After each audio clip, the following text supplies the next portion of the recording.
Thank you for joining me for another Sunday Afternoons with Reverend Lucretia. I'm so glad you're here. And if this is your first time visiting this channel, welcome. We're glad you found us.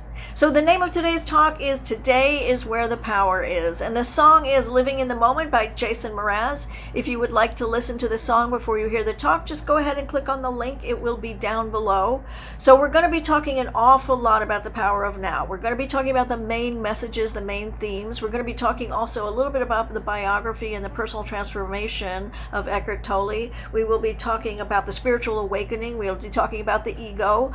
We will start off, though, with this wonderful hero story, and we will also include scripture because I think it's so important that we be aware of God's word for us in our daily lives. So we're going to start off with this incredible hero story. It takes place in Pune, India. It is a little 17-year-old girl, and her name is Aisha Chaudhary. She actually is little, a tiny little girl that is sitting on this couch. She doesn't stand at all because she had her first bone marrow transplant when she was 6 months old, and she now has a diagnosis of pulmonary fibrosis, and she has only 20% lung capacity. So every single breath she takes, it is hard for her to breathe. Every single infection she gets is life-threatening, so she's sitting on this stage the whole time. She says she was walking around going to school and everything was fine, and then all of a sudden she got sick. This happens to her regularly, but the last time she got sick, she was bedridden and she couldn't even roll over without gasping for air. And she was lying in the bed and she wondered if she was going to die. And she talks about her feelings around that, and she wondered, what is the point? If this is all there is, what is the point?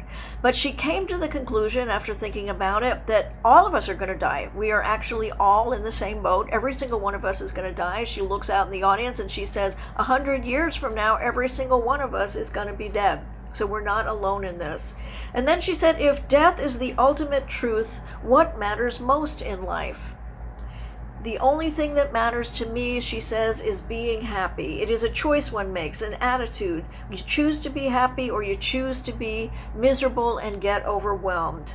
Being miserable is not going to make it any better. So you should choose to try to be happy. So she tries to find humor in all of the situations she was in. She was in a sleep study where they were trying to diagnose exactly how her oxygen levels were when she was sleeping.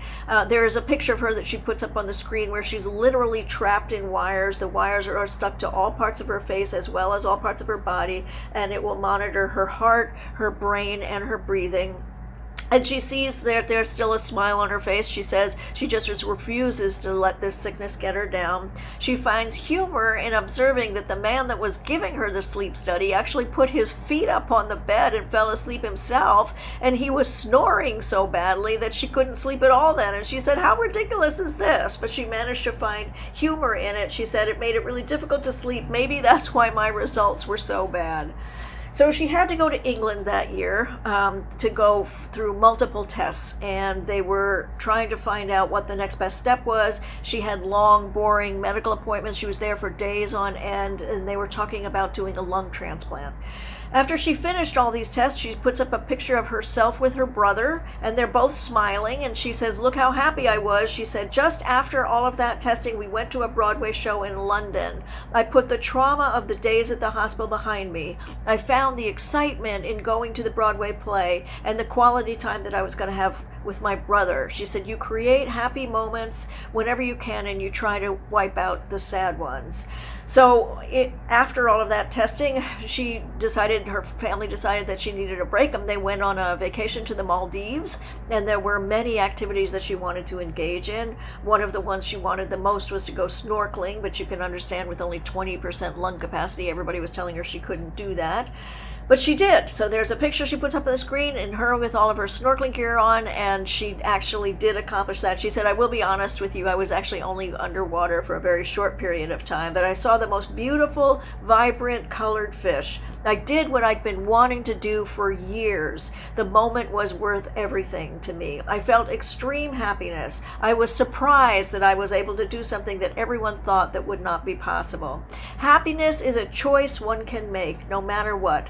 find it if you look for it. You will find the ability to have happiness. She quotes Tom Wilson, who says, "A smile is happiness you can find right under your nose." Do what you truly love, she says. So what she truly loves is art and expressing myself in this beautiful, unique way. I dip my brush into the vibrant colors and I feel the paint being smeared on the fabric of the canvas. I forget all my worries and it makes me happy. I become whole, other world. I escape for a while, and so she draws most of the time her dogs. Her dogs are her very best friend. They're her companions, and she finds happiness in watching how they react to life and how they found happiness in the tiniest little things. She said just giving them a tiny little treat and they'll be jumping all up and down and playing with them with toys. She loves to see the happiness they get just from the smallest little things. So she does these paintings of these dogs. She actually puts them up on the screen, and they're absolutely beautiful. They really, really are. And so she says, life is not always great. Some days are extremely down. I feel like curling up into a ball and giving up. But the realization comes to me that it could always be worse. She says, I have a very strong, loving family.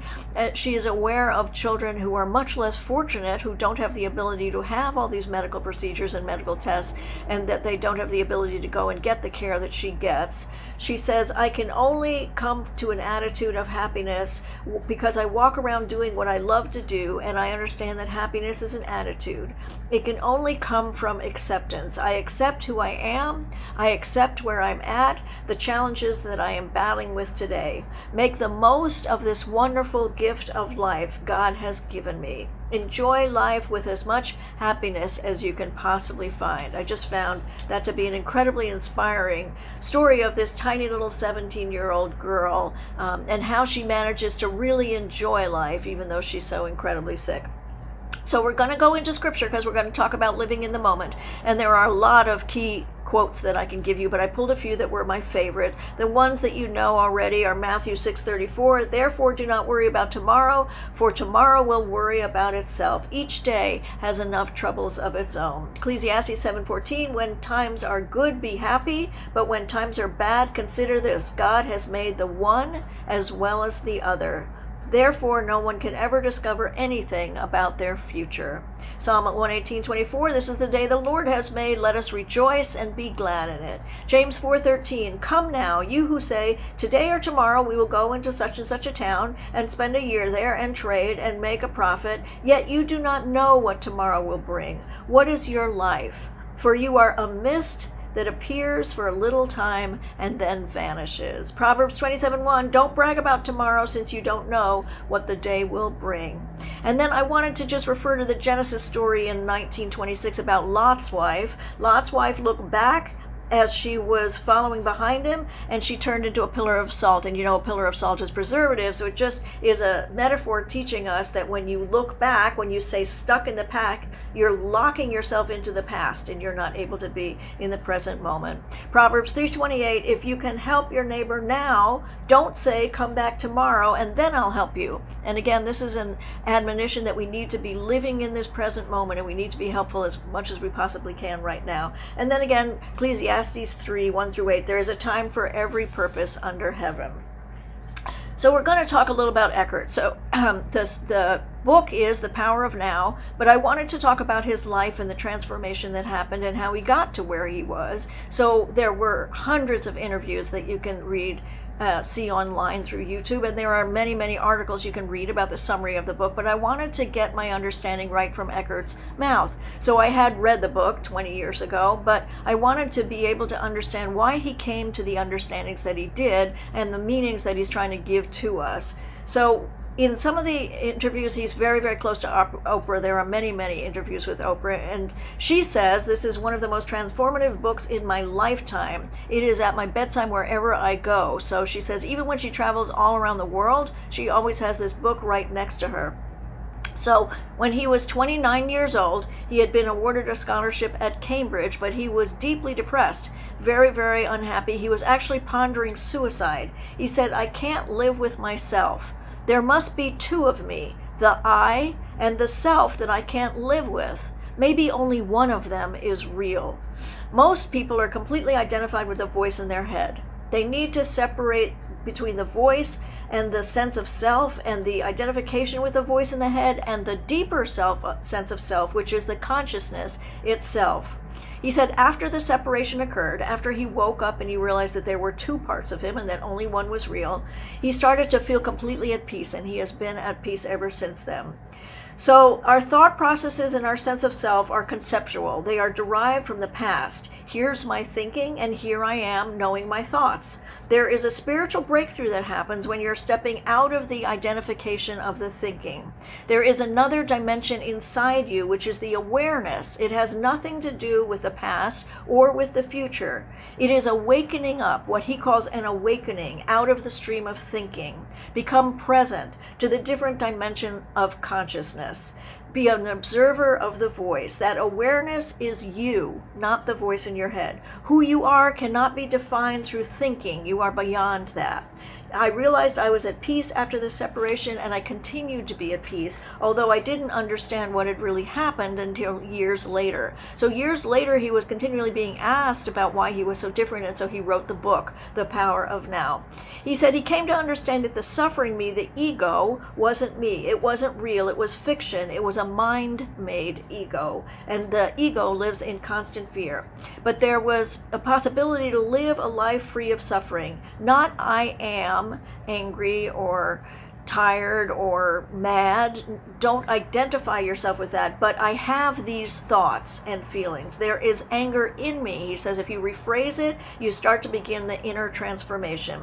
So enlightenment, there are all of the ancient traditions, all of the spiritual traditions talk about the enlightenment, the way that we need to get beyond the thinking in our head that is not real. So the enlightenment is in Buddhism, in ancient religions it's called transformation, in Christianity we talk about being born again, in Hinduism, it's called the liberation. He says there is an urgent need for the human and collective psyche to have transformation.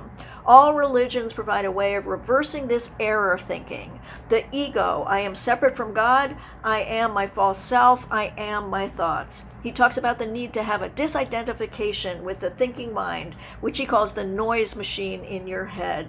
Take a step back and become an observer of your mind, not judging or editing your thoughts. Allow your thoughts to be what they are. Take away all of the energy that they have. You want to consciously create gaps in the stream of mind, and you can do that through physically watching your body. He talks a lot about conscious breathing. He talks about taking the attention away from the thinking to the inner stillness of joy, love, and your deeper sense of self. He says one of the ways to get yourself out of your head is to go out in nature. And, so far, like 10 of the last talks I've done have all been about nature and how nature restores us to God, to that consciousness that is the true self. He says also athletes get it through physical exertion, that when you come to a place where you're working out and you come to a certain level of physical exertion, you're totally away from your mind and you're just in your body and you have a mental stillness. So he says a loss of now is actually equal to a loss of being. So let's talk a little bit about book. The name of the book is The Power of Now. The full title is A Guide to Spiritual Enlightenment. It was written in 1997. It is a New York Times bestseller. It has been translated into 33 different languages.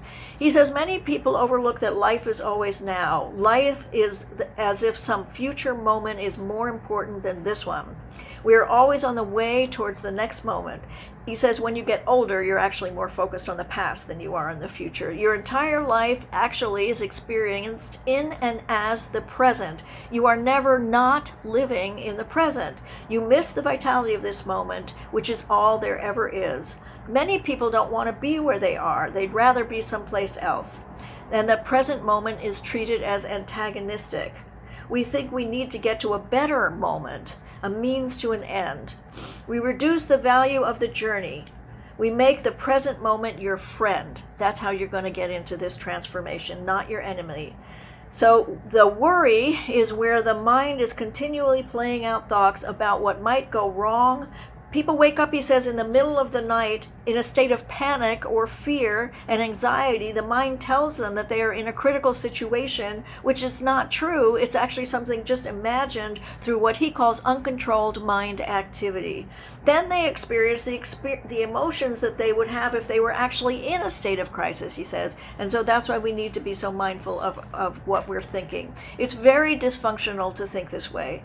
Most humans never stop thinking. They experience a voice in the head, an internal dialogue that interprets and judges all situations and people. Living in the past is allowing these thoughts to sabotage their whole lives.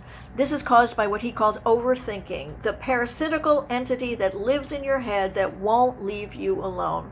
Most people's sense of identity is bound up with their mind activity and their thinking. They derive a sense of self from the stories that they are telling themselves, the thought formations. The voice in the head becomes impossible to distinguish from who they really are. They talk to themselves in their head. Their conceptual mind has taken over and it becomes you. When you're always thinking, it is hard to be in the present moment. Your whole life is reduced to concepts.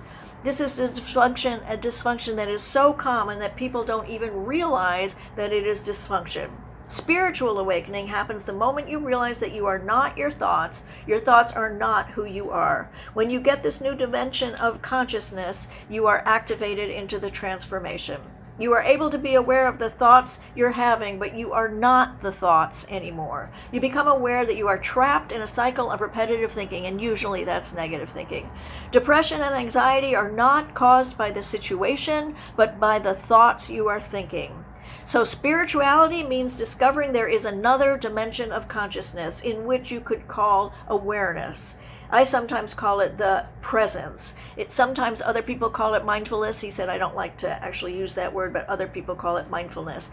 A lot of the unhappiness you experience is from thinking. Ask yourself, how is this unhappiness caused? The dialogue in your head is creating the emotion. How would I experience this situation if I did not add to the dialogue? If I took the situation as it is without adding any negative talk about it?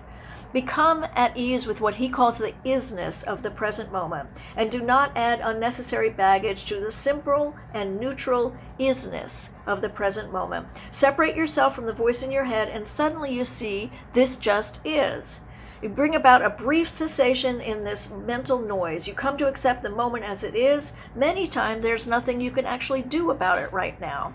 So you need to come into alignment with the present moment to be able to separate an external situation from your mental interpretation of it, especially the negative interpretations. You will get a sense of freedom, an inner state not determined by the external conditions, not at the mercy any longer of the conditions or the people.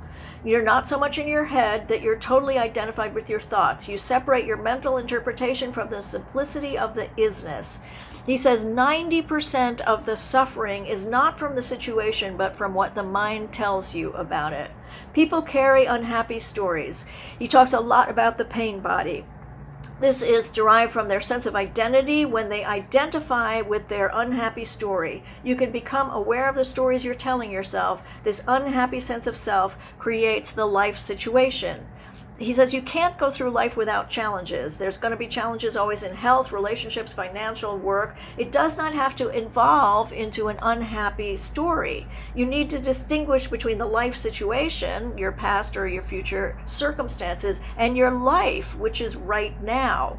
The attention has to be on the present moment. You wake up out of the dream of non-constructive, useless thinking that tells you how unhappy you are.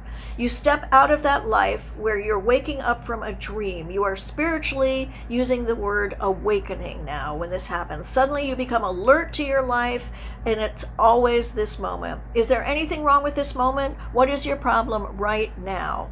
You feel alive. Inner body awareness is really important. Become aware of your body, your sense perceptions. Come to your senses, your body, now in the present moment. That's actually your life. You have to deal with stuff in the life situation, but not be lost in it. Not completely absorbed by the unhappy identity that is created by useless thinking. This is the life that you're in right now, not the life situation, which is the circumstances. You have to be able to balance and appreciate the present moment and realize that it's actually quite wonderful. A lot of the thinking is not only useless, he says, but destructive. Huge amounts of negative thinking and excessive thinking of the past and the future are what he calls overthinking. He talks about that quite a bit. Ask yourself in this moment, do I want this? Do I want to make myself unhappy? Take deep breaths and come back to your body. Ask yourself, what's in your relationship with the present moment? Make the present moment into your friend, rather your enemy. He talked about that before. Align yourself with your life, which is always right now. Challenges no longer produce unhappiness. They are seen for what they are, and oftentimes there's nothing you can do about them. If there is something you can do about them, take an action, but do not stay absorbed in your thoughts. So here's what I know. I am so grateful to know that I am not my thoughts, that when I connect with the infinite, I am so much bigger than the me that takes up space. And I realize getting out of my head and into my heart is the only hope I will ever have of being connected with you and with God and with all of the live beings on the universe. I am so grateful I can leave behind my past and my thoughts of the future and exist here and now in the magnificence of this perfectly imperfect moment, as I revel in the understanding that today is where the power is. So, when I say hello, how are you? Who is the you that I am saying hello to? Is it your words or your thoughts or your memories or your plans? Is it your smile or your eyes or the ring on your hand? Remember, you are not who your ego explains you to be. You are God's gift to the world of divinity. And so it is. Remember, at all times, the power is in you. It always has been, and it always will be. I'd really love to hear your comments on that. Let me know how you get stuck in the past or worrying about the future, and when it is that you're not in the present. And let me know when you have a transformation and you start being able to live in this present moment, knowing that here is where the power is. I look forward to hearing from you. I send you on your way with many blessings.